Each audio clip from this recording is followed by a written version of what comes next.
Echocardiography in pulmonary embolism is useful in several ways. Visualization of thrombi within the right heart or pulmonary arteries would be the most direct way of diagnosing acute pulmonary embolism by echocardiography. Mobile thrombi in the right heart, known as Taenia cordis, detected during echocardiography carries a poor prognosis with higher association with right ventricular dysfunction and mortality. In general, the chance of detection of mobile right heart thrombi in acute pulmonary embolism is about 4%, though up to 18% have been detected in certain intensive care settings. Please subscribe to this channel for future updates. Click on the subscribe button. Press the bell icon after that for all updates. Transesophageal echo can detect thrombi in central pulmonary arteries as well.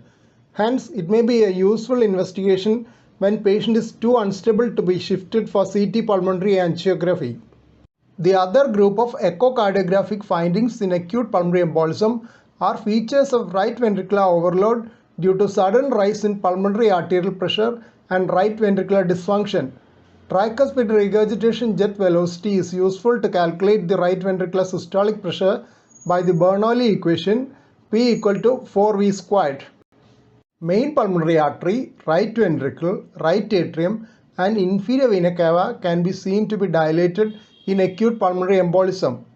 Right ventricular dilatation manifests as an increased RV-LV diameter ratio. Relative sparing of right ventricular apex with hypokinesia of right ventricular free wall is known as McConnell's sign. It is considered to have a high positive predictive value, though it may not be seen in many cases. A Doppler echocardiographic pattern known as 60 by 60 sign may also be present in pulmonary embolism. In this case, pulmonary flow acceleration time is less than 60 milliseconds and tricuspid regurgitation jet gradient is less than 60 millimeters of mercury but more than 30 millimeters of mercury. Tricuspid annular plane systolic excursion measured by M-mode echocardiography is also a useful measure of right ventricular systolic function. Echocardiographic demonstration of right to left shunt across a patent foramen veil would suggest the possibility of occurrence of paradoxical systemic embolism and thereby connote a higher potential for mortality.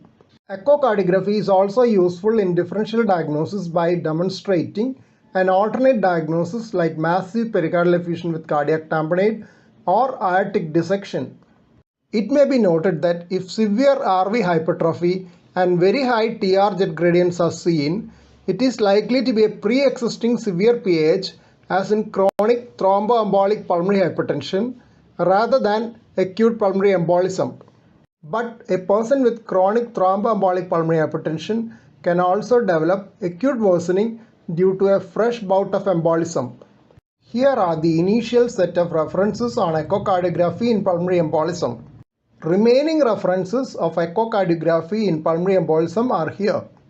Please don't forget to subscribe to this channel for future updates and click on the bell icon for all updates.